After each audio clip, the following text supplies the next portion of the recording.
So, archaic humans is sort of a general term that we use to describe the a broad range of possibilities of human evolution. We're going to talk a little bit about some of the variations. We mentioned in the last chapter that Homo erectus was spreading throughout all of the old world. They hadn't made it to North or South America yet, but they were making it pretty far into India, into China, into Indonesia, all across Africa, and then eventually, and lastly, in fact, into Europe. And one of the reasons why they went there in the last instance is because we know that in the Pleistocene era, geological era, there were a series of glacial periods, epochs. These are periods where significant ice sheet buildup took place. And it wasn't just an ice age. It wasn't just that it was cold all over the world for a period of time and then we have today.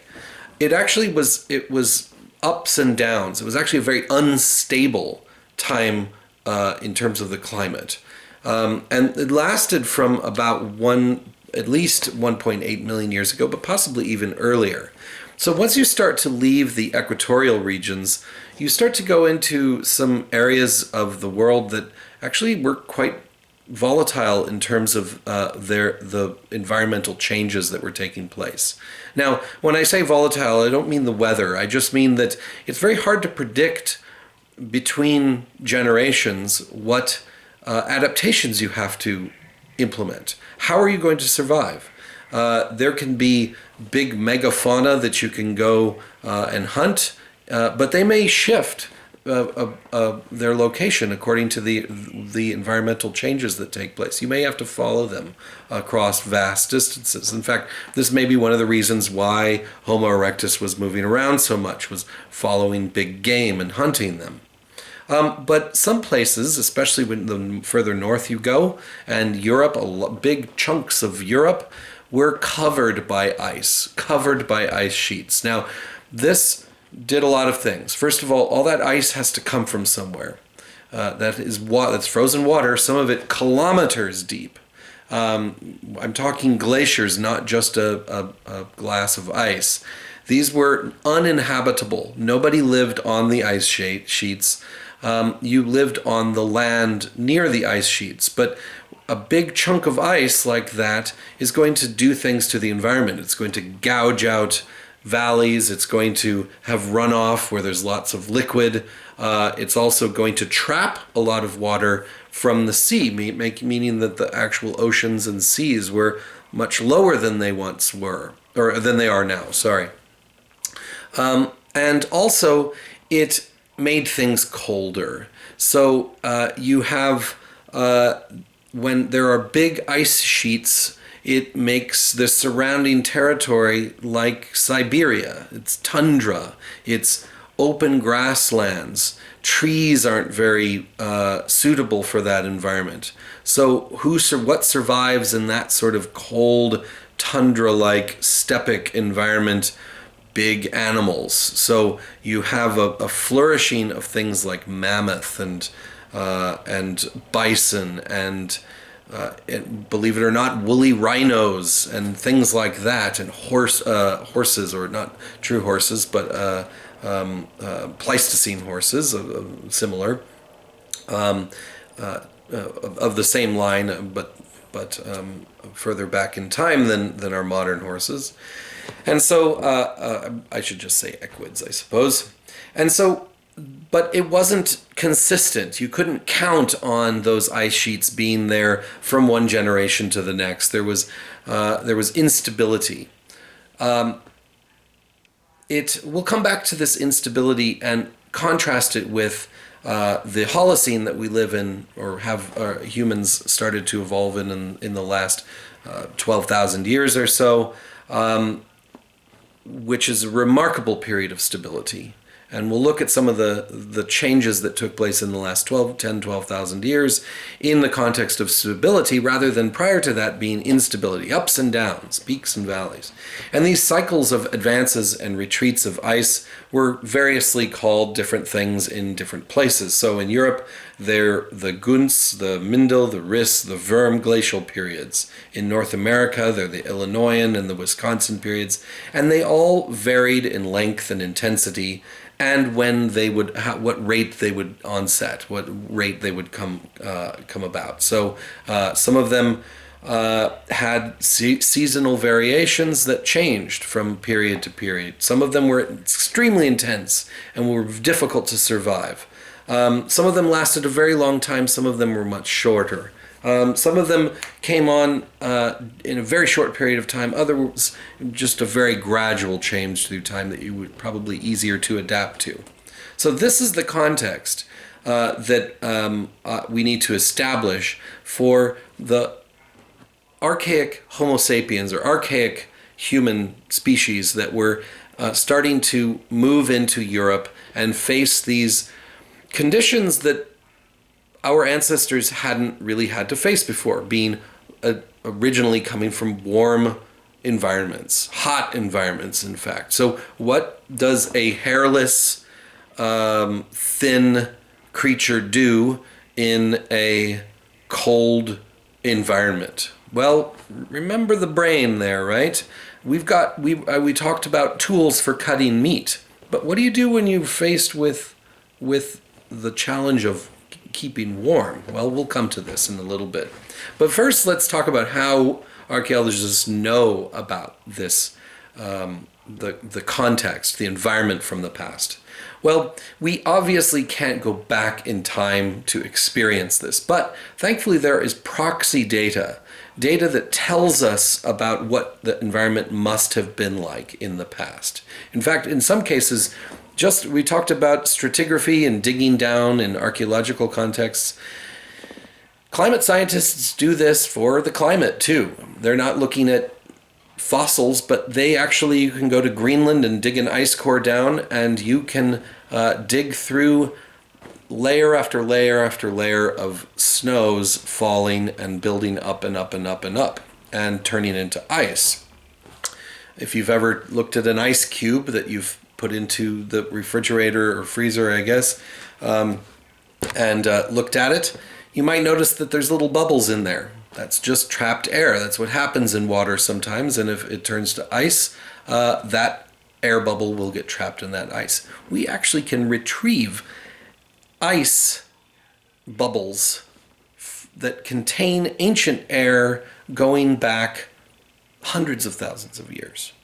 So we actually can analyze the air from the past. So we can't go back in time, but there's proxy data like that. Also, there's certain types of creatures that only survive in very, very limited range of environments. And if they're present in a place at a certain time, you know that the climate must have been like that. They're very sensitive. Isotopes. Oxygen has different has isotopes that occur in different levels. Oxygen 18 is lighter than oxygen 18 is heavier than oxygen 16, which is lighter. And glaciers have during glacial periods, you see more the seas have more oxygen 18, which is heavier. So in the interglacial periods, that is the periods between the heavy ice, the coldest parts of an ice age, the isotope ratio is more even between oxygen 16 and 18. So these proxy data can be used to assess not just what the climate was like in the past, but how it changed and fluctuated through time. And then if we can have a corresponding time frame for the development of past species of human ancestry, we can actually then create an environmental context for our ancestors and see what they were having to adapt to, right? So what were they having to adapt to? you probably guessed it already. Those archaic Homo sapiens species in Europe were having to adapt to cold weather. They had certain characteristics that they looked a little bit more like us. And we'll come back to that in just a second here, but because Neanderthals get a bad rap. We throw around the term, you're just a Neanderthal, as if you're an unthinking brute. But let's look at some of the characteristics that Neanderthals had. And even before we get to Neanderthals, some of the first hominid species that start to emerge in Europe, we can't quite even call them Neanderthal yet. They're probably more accurately called late Homo erectus. In fact, there's even sort of a separate nomenclature for European late Homo erectus that's slightly before we get identifiable Neanderthal, and it's called Homo antecessor. And so Homo antecessor is this sort of marginal, it's too late to be and too different from other Homo erectus to be Homo erectus, but too early and too different to Neanderthal to be fully Neanderthal. So it's sort of this transitional species. It's not universally agreed upon. You might just call Homo antecessor European Homo erectus, or you might call it archaic Neanderthals or early Neanderthals. It doesn't really matter. Different scholars call these things different things, but it's the trend of Homo erectus that left Africa, eventually made their way to Europe, encountered about 500,000 to about 200,000 years ago, and they started to adapt to a different set of environmental conditions that Homo erectus elsewhere had not really had to encounter. And so they started to emerge as a different species with different characteristics. So they had these European archaic Homo sapiens, like Homo antecessor, or possibly you might call them late Homo erectus, had a projecting face and a very wide nose. And these foreshadow what we're going to see really emphasized in Neanderthals. So it looks like these transitional fossils from Europe, what you get in places like Spain, France, Germany, Greece, they are adapting to probably the cold weather that's there. And we'll come a little bit more to why these adaptations indicate cold weather, not just the proxy data for the weather, or the climate, but also those are adaptations that you would expect an animal from the past to develop in response to these features. So we know about Neanderthals from originally the first of these species that was, fossils that was found in the Neander Valley in 1856, right before Charles Darwin published his magnum opus on the origin of species by means of natural selection. And Rudolf Virchow, who was the leading German anthropologist who studied these remains, he originally thought that what he found was a human skull, but it had pathologies, like there were deformations or malformations or some sort of pathological anomaly to them. So he saw the original Neanderthal skull as a human, but a weird-looking one, or a weird one.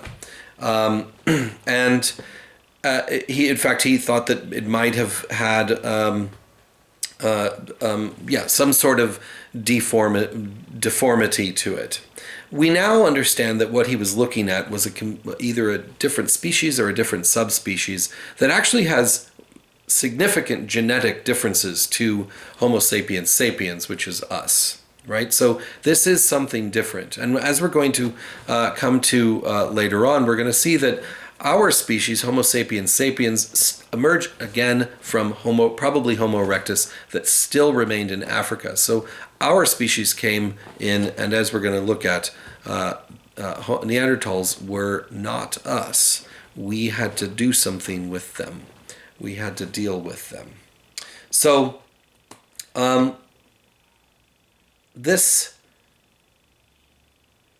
these early years of Neanderthals in the 19th century, people were trying to make sense of it, and anatomists were reconstructing skeletons. They were looking at these very prominent brow ridges that you see, the elongated faces, the wide noses, and there was one particular example of a well-preserved fossils from La Chapelle-aux-Saints in France for about 60,000 years ago. And a scientist named Marcelin Boule, I looked at this and he did some reconstructive drawings and some interpretation, and he saw that it was a hunched over, and there's a picture of this on the slideshow, a hunched over, hairy, brutish, club-wielding, bash, Hulk smash sort of a thing, right? And that became such a popular image for the popular imagination of how do you imagine what this ancient creature was like, right? It's not a human. What was that like? Well, as it turns out, this specimen that Boule was looking at and drawing his conclusions from, this hunched over, really sort of slouching and thick, brutish character, was actually old and arthritic. And so he actually was looking at some pathological issues and didn't identify them. So there's also on the slideshow there a more modern representation of what that same skeleton from La Chapelle-aux-Saints might have looked like, with a modern understanding of what the bones tell us. So it actually looks a lot like us. If you were to put modern clothes on, give that fellow a shower and shave his face and send him out into the wider world, you'd probably struggle to pick him out of a crowd. He's on one end of our modern characteristics, right? Certainly strong brow ridge, wide nose, really stocky, strong, muscular, short, thick, a bit of a sloping head. Ours are sort of more globular. You can see my head is more sort of globe shaped, whereas a Neanderthal is more like a football shape. But in the range of humans that exist today, some people have more football-shaped heads, and some people have more globe-shaped heads like me. Some have stronger brow ridges, some have not so strong brow ridges. Some have wider noses, some have thinner noses. So these are the sort of things that Neanderthals, we have to get rid of the idea that Neanderthals were stupid, dumb brutes that were ill-adapted to their environment. How would a stupid, dumb brute like that survive in cold weather like that? Well, we're going to look at how that happened. Some things about Neanderthals, though, is true, or at least we certainly think that there's strong evidence for it. There is some evidence for Neanderthal cannibalism, for instance. There are cut marks. We talked about cut marks in last chapter. From deliberately made stone tools, and the cut marks on Neanderthal bones made by Neanderthals who made the tools that made these. So Neanderthals cutting Neanderthal bones, actually the flesh on the bones, in exactly the same pattern as we find for butcher marks on food-bearing animals. So you cut at certain points to release tendons and meat and that sort of thing. And the same sort of thing is, those same cuts in those same places we find in some instances for instance, at the site of Moula-Guercy in France, and some other places, we find that it's probable that Neanderthals were processing Neanderthal flesh for meat in much the same way that an animal carcass would be processed. Another site in Spain, El Cedron, has other evidence for this. So these differences that we find with ourselves, we'll come to where our species comes from in a future lecture. But Neanderthals, why did they look and act and have the behaviors and features that we find that they did? Well, why do they have this strong brow ridge? Why did they have the wide noses?